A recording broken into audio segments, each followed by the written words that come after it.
Hello everyone and welcome to this Exanima video in which I'm gonna work on some defensive skills and mainly the blocking. From my understanding, it's automatic as long as you're not attacking, and as you know, sometimes you block, sometimes you don't block. Now if we refer to what the manual says about this, attacking and defending. Okay, when not attacking you will attempt to defend, you will attempt, so it's automatic. I wish you could manually block, but no, it's not the case. So we can't use a feature that's not in the game, so we have to learn how to make your character attempt to defend. The key word here is attempt. You can let go of an attack at any point. This is based on a skill actually, and even if you do not successfully parry, you will be less vulnerable when defending. So parries and blocks are not binary reactions. Positioning and angles are important, and ultimately physics will determine the outcome. So what I'm trying to do is to make that blocking as frequent as possible. And there are a few things that I've noticed. It's first, your character has to be in the appropriate stance. For example, if you attempt to do a block, you might tilt your weapon in a certain position, and then when your opponent attacks again, maybe you're not in a proper position or stance to do the blocking. That's one of the reasons why you might fail to block successfully. And also putting the cursor on the enemy makes sure that you're always facing the enemy, and if your body is twisted in one direction or another, maybe take a step forward or backward ideally. And I'm trying to do all those things and see when I do eventually successfully block and when it fails and why it fails. And also depending on which weapon you're using, the length of the weapon the enemy is using, the length of the enemy's weapon, all this matters. So if it's a long weapon, don't try to get too close because you might block the handle, but the metal part still hits you, so you eventually take damage. So I've been experimenting a little bit. I even thought that if the swing is coming to your right, you position the cursor to your right or the left, and if it's overhead you position it on the enemy, but it does not always work, which means that that's not how to do it. So what is really working for me is first make sure my character is in the proper stance, and I usually do it by taking a step back, positioning the cursor on the opponent and judging the proper distance so that I can successfully block the attack based on the enemy's weapon. And yes, so we're gonna give it a try in the arena, and it's like I say, it's practicing. I will probably take hit and die, and why I'm taking hit and why I'm not blocking, this is what we're going to be working on. So once again here I'm using the sword here, what's called the two-handed sword, and let's work on that blocking, because defending is also dodging or running into your opponent to kind of negate his attack, but we are mainly working on the blocking part, even if dodging is going to be more efficient. So yeah, put the cursor on the enemy, proper distance, and like this I reposition my weapon properly.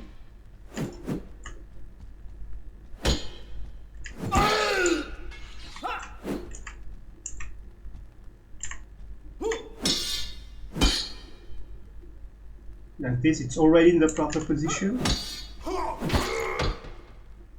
So this one was an easy opponent, so let's see how it goes with the next one. Longer weapon this time.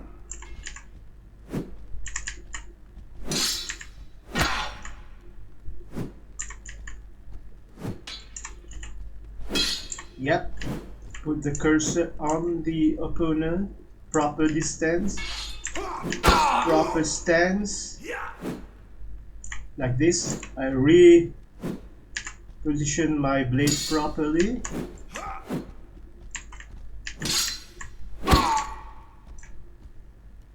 And especially when moving to the side, that's when I take the most hits. Okay, judge the distance properly and make sure I'm in that stance here. It will be based on the weapon you're using.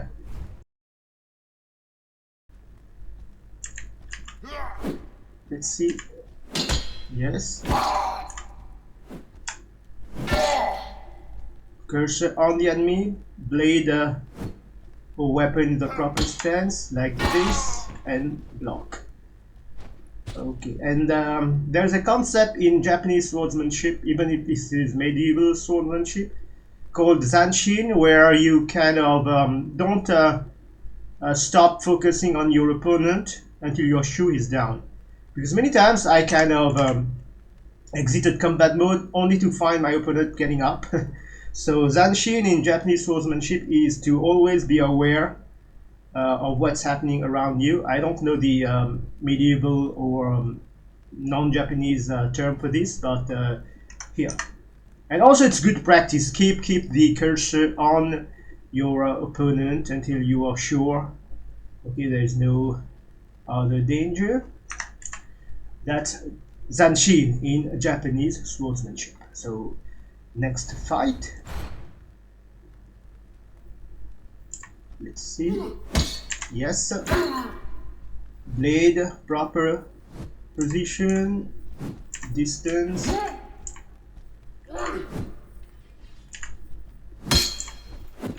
And I'm also noticed overheads are easier to block, or you block them more often than swings to the right or left.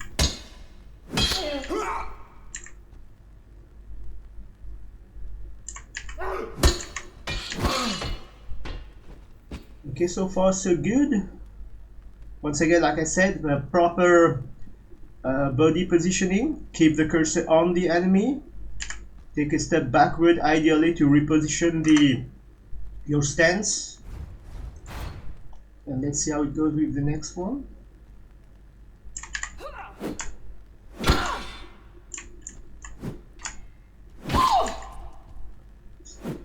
Step backward to kind of position the sword better. Sword on the, not sword, the cursor on the opponent. Zanshin. I have to learn the English or medieval term for zanshin because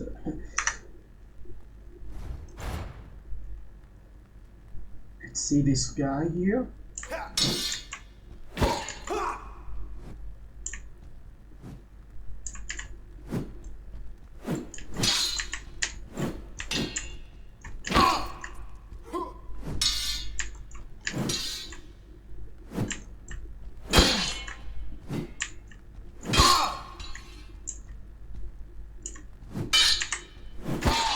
There you are.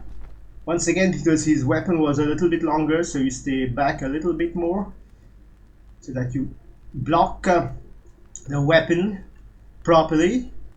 And yeah, so next fight.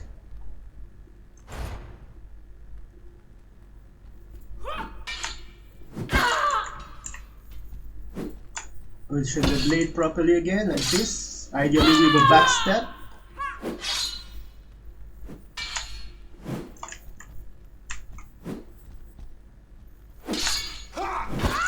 Cursor on the opponent. Okay, so far, as long as It's being more or less consistent. That's the objective. Now this guy has a longer weapon. The swings. The swings are actually what causes problem. I will try not to move when he's swinging and see if it blocks. The overhead, no problem. Like I said, let's, yep, not moving. Seems to work. I believe because you're keeping your stance.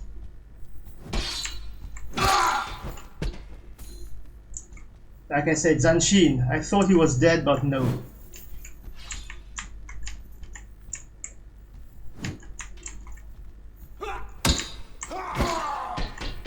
Zanshin. There he is. So what can I say to conclude? First, make sure you're in the proper stance based on your weapon. Second, put the cursor on the opponent and as much as possible try not to move because once again I kind of was able to block even the swings because I was not moving, because most of the time I get hit, it's either because I was attacking at the same time, obviously you won't block, but when I'm not attacking, I'm moving. That's when I get hit. I believe not moving makes your character stay in stance like he is here, but just make sure you're putting your cursor on the opponent so that you're always, how to say this, squaring off with the opponent. And I find that I have much better chances of blocking. I wish it was manual blocking, but since it's not, to improve the probability that you will block, do those things. So there it is, how I'm practicing blocking. And remember that you can also dodge, which is much safer, or you can run into the opponent. In this video, we concentrated on the blocking part because if you successfully block, there are skills like a riposte that you can then use. So I hope you will find this video helpful. Thanks for watching, and I will see you in another video. Until then, take care. Bye bye.